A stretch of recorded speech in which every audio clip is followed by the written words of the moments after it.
Bonjour tout le monde. Alors, aujourd'hui, je vais vous raconter une petite histoire qui nous servira après pour faire un travail en art visuel.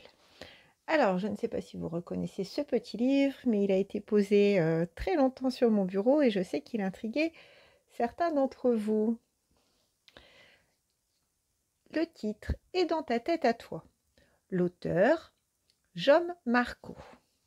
Et c'est aux éditions Alice Jeunesse.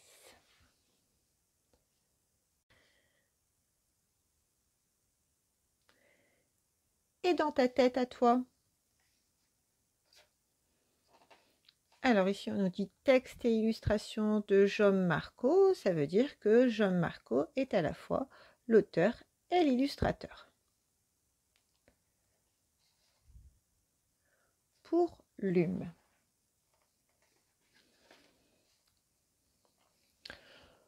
Sous leurs 117 143 cheveux et quelques, tous les enfants ont plein de choses dans la tête. Et parmi toutes ces choses, il y en a une qui occupe plus de place que les autres, différente chez chaque enfant.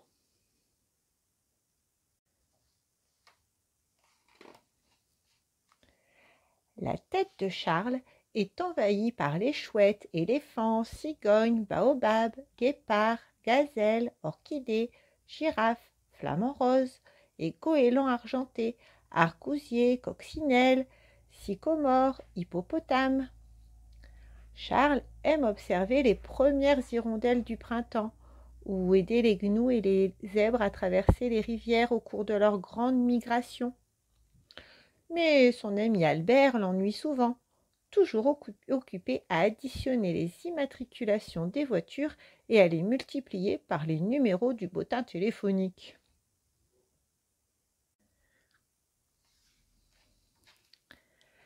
Albert ne s'arrête jamais de compter, soustraire, diviser, multiplier. Pour lui, le monde n'est fait que de nombres pairs ou impairs. Selon les jours, il boira un verre d'eau et mangera 17 cuillères de riz, 3 cerises, 5 noisettes et 15 olives. Ou bien, il se lèvera 2 fois, sonnera à la cloche 4 fois, et parce que sa chaise porte le numéro 10, changera de place avec Hélène, qui a l'infini de l'océan dans la tête.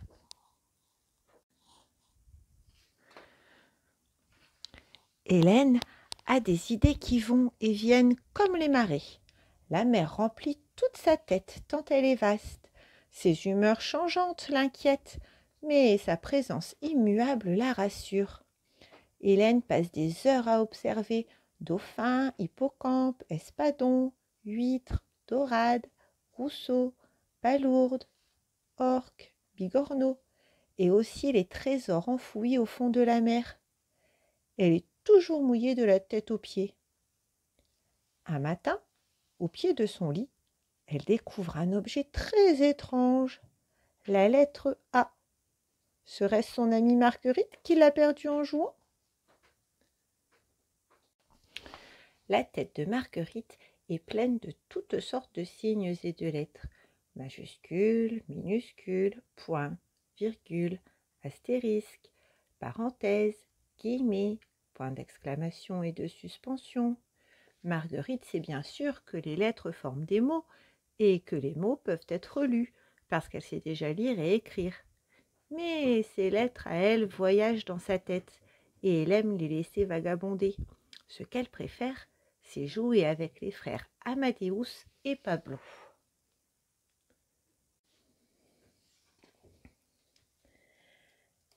Amadeus vit au rythme des refrains, des chansonnettes, des hymnes et des symphonies.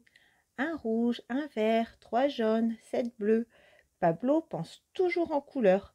Il les mélange, sait que l'orange donne de l'énergie, que le rouge peut rendre nerveux, que le bleu tranquillise, et qu'il existe une infinité de nuances qui n'ont pas encore de nom. Quand Amadeus et Pablo sont ensemble, leur musique et leurs couleurs se mêlent dans un kaléidoscope arc-en-ciel. Mais leur gamme de sons et de tons finissent par envahir la tête de Werther, qui n'a pas l'air d'aimer ça du tout.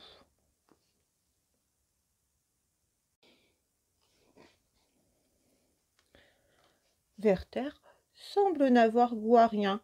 Il est timide, réservé, et il n'aime pas parler. Serait-il dans la lune, comme Laïka?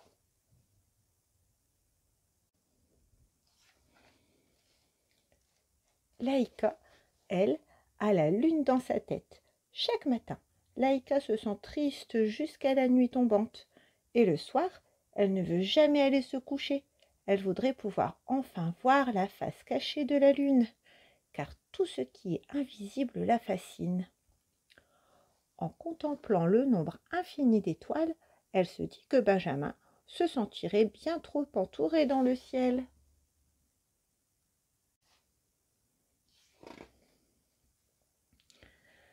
Benjamin voudrait être enfant unique.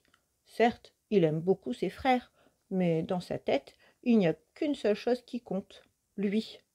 Il passe des heures à s'admirer, à vérifier la blancheur de ses mains, la propreté de ses ongles, à compter ses taches de rousseur. Il consacre beaucoup de temps à s'habiller. Il réfléchit souvent à ce qu'il pourrait encore améliorer de sa personne pour être parfait. Ce qui n'est pas vraiment la préoccupation première de Camille.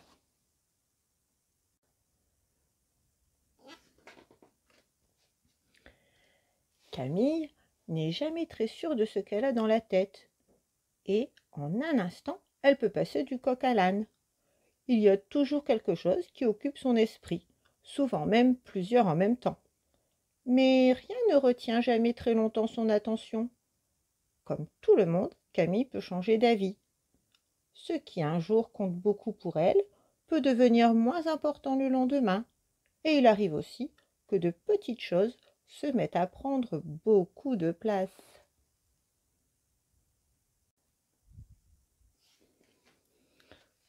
Tous les enfants ont plein de choses dans la tête. Et dans ta tête à toi, qu'est-ce qui se cache?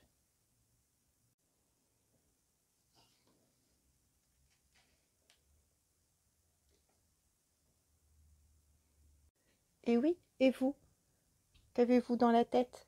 Réfléchissez un petit peu. Qu'est-ce qui vous prend beaucoup de temps dans la tête? Réfléchissez à ce que vous aimez. Et puis, eh bien, nous allons le dessiner. Alors, vous avez vu, les pensées des enfants de cette histoire sont représentées dans leur tête, dans leurs cheveux en fait. Donc, ce qu'on va faire, enfin, ce que vous allez faire, vous allez me prendre une feuille blanche que vous tiendrez dans ce sens-là. Ici, tout en bas de la feuille, eh bien, vous allez vous dessiner, mais en petit. Hop, je vous laisse faire le corps comme vous voulez. Et puis, vous allez vous faire de grands cheveux. Et à l'intérieur de ces cheveux, eh bien, vous allez mettre tout ce que vous aimez. Donc, je ne sais pas, ça peut être la musique, ça peut être des bonbons. À vous de réfléchir aux choses que vous aimez pour me les dessiner. Donc, bien sûr, moi, je dessine au tableau, j'ai dessiné au feutre Velleda, mais vous savez, vous me connaissez, j'aime bien les dessins bien colorés. Donc, allez-y, faites-moi un joli dessin, plein de couleurs. J'attends vos œuvres.